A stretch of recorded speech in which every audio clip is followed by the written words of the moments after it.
नमस्कार मित्रांनो. आज आलो आपण थिगळखेडा या गावात. साने देवकरण साने याच्या शेतामध्ये. तर ते निघाले होते नेमकेच घरी. तर त्यांची मुलाखत आपण घेऊया आणि त्याला काय अपेक्षा आहे, शासनाकडून काय अपेक्षा आहे ते त्याच्याकडून एकदा जाणून घेऊया. देवकरण मामा, खरं सांगा, तुम्हाला काय अपेक्षा आहे शासनानं? तुम्हाला असं काय दिलं पाहिजेत की जेणेकरून जेणेकरून तुमचं शेती तुमची डेव्हलप होईल?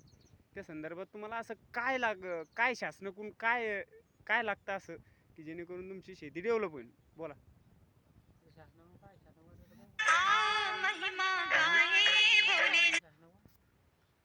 काय नेमकं